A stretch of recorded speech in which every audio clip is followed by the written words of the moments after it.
Back to episode 2 of Let's Play Pokemon Silver version. I am Zach the Lich King, and I am here trying to make this emulator work. Okay, there we go. So yes, when we last left off, I had just picked up a potion, and I am on my way to Cherry Grove City to find Mr. Pokemon. The goal of Pokemon Silver, or at least for the early parts, is just to follow the... I guess you can call it a quest in the most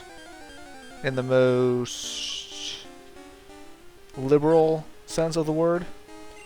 Sentret. When I get a Pokeball, I would love to catch a Sentret. Sentrets evolve into Furrets. Furrets learn the move Slam, which is like a faster version of Body Slam, or a stronger version of Tackle, if you will.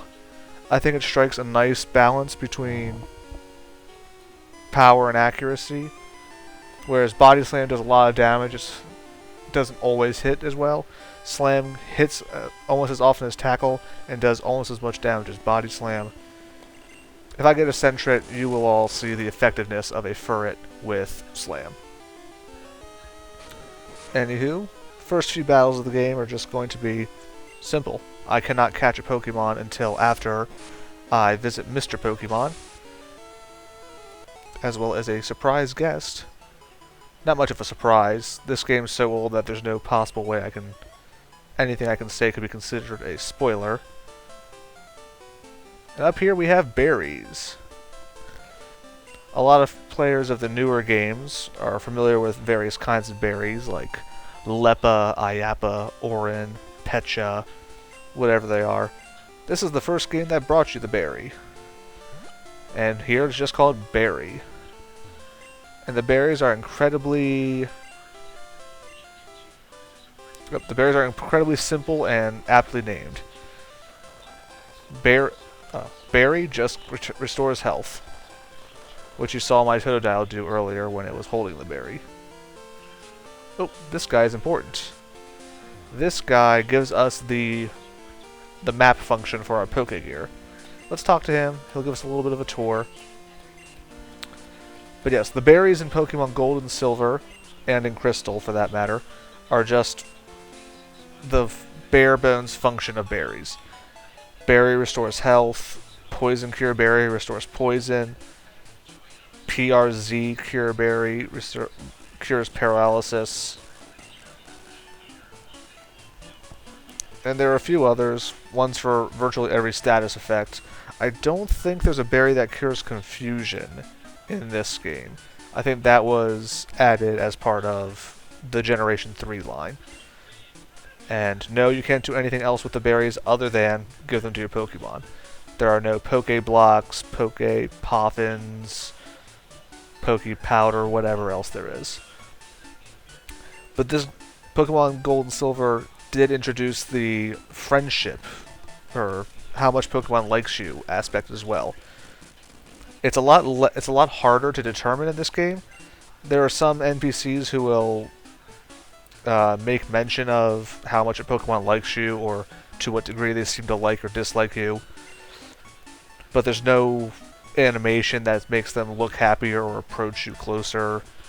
In Generation 3, if you give a Pokemon an item, they will have a little sprite of that Pokemon accepting the item. And if that Pokemon comes really close to the screen, it means they really like you. If it backs up, it means they don't like you. Not so clear in this game. This game is the first, or Pokemon Gold and Silver at least, are the first games to have that mechanic though, and there are some Pokemon that respond to it, such as Togepi, whom you will see later in the game. Togepi acts, or only evolves, I should say, if it really likes you. Eevee's new forms in this game are Espeon and Umbreon. Again, newer players will be more familiar with Espeon and Umbreon than anyone who was playing Pokemon Silver as it first came out, back when Eevee forms were a big deal. But an Eevee will only become an Espeon or an Umbreon if they like you when it evolves. Well, it has to really like you to a certain level, a certain untrackable level, and then it will evolve the next time it levels up. And depending on if it's day or night, that's how you get an Espeon or an Umbreon. Yes, Nurse Joy, heal my Pokemon. I love the Pokemon healing tune. It's been very consistent throughout most of the games, at least for the first 3 generations.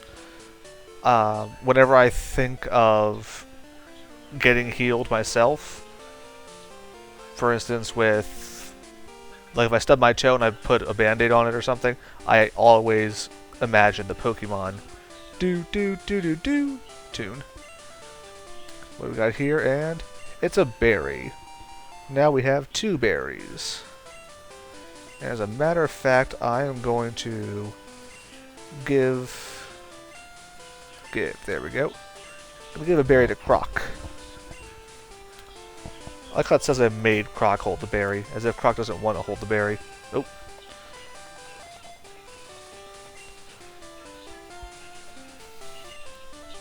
I can't remember the controls on this keyboard. I have a USB controller for my computer, but I haven't quite gotten it to work yet. Something to do with drivers or whatever. And this guy's kind enough to give us a berry as well. I forget, I think he just gives us the 1 berry. I don't think he's a character you can visit every day to get more berries. Again, it was a new mechanic in these games, a very simple mechanic. And, oh good, it's a Weedle. Well, I'm not too concerned about the Weedle because, again, I am twice his level. Or her level, I should say. If Poison Sting poisons me, I'm kind of going to be in a bit of... Oh, speak of the devil. Okay, well, I'm not allowed to run because of my Nuzlocke rules. So I'm going to finish this battle out, then go back to the Pokemon Center. A common Nuzlocke rule is that you can only visit Pokemon Centers so many times, or you have to wait so long between them, or some Nuzlockes even no Pokemon Centers at all. They're just not allowed. You have to only rely on items. I'm trying to make my Nuzlocke a little more on the, I want to say, realistic side, if you'll let me use that term, considering it's a game about little monsters that we do battle with. But I figure in a realistic sense, if a trainer was battling with their Pokemon, and fainting was actually lethal, let's just say it is for the point of this Nuzlocke, then if your Pokemon got poisoned, you would immediately stop whatever you were doing and get your ass to a Pokemon Center as fast as possible. But now that I know I'm facing Weedles, I had honestly forgotten that they were in this area. I'm going to see if I can get myself an antidote. Let's get a couple of antidotes. I'm a fan of, well, not really round numbers, because 5 isn't a round number, but memorable numbers, significant numbers. 5 is a good number. It's a, I don't know, it's a good number. I didn't take many advanced mathematics courses. Well, I took calculus and stuff. But there are courses in number theory which will explain to you the significance of certain numbers. Pidgey is easy. Pidgey is a low level. Pidgey is not going to poison me.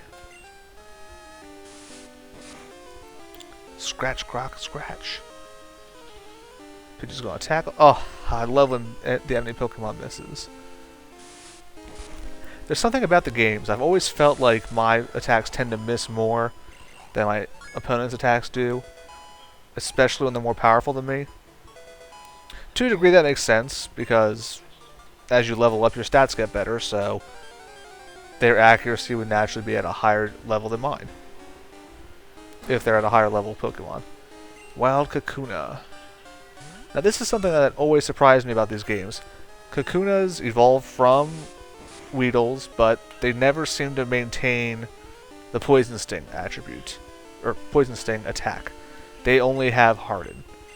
I've always wondered about this. Why can a Weedle have Poison Sting and a Kakuna not? And then I look at levels, and That's another interesting thing if you think about it. In these early games, at least, when there's eggs, a Pokemon hatches level 5. But we ran into level 2, level 3, Pidgeys and Weedles. That was a level 4 Kakuna, so it evolved before it could hatch. How does that work? I don't know. As a programmer, I find inconsistencies with such things very annoying. But I am out of time. That is 10 minutes. This is Zach the Lich King, saving his game and signing out. Have a good day.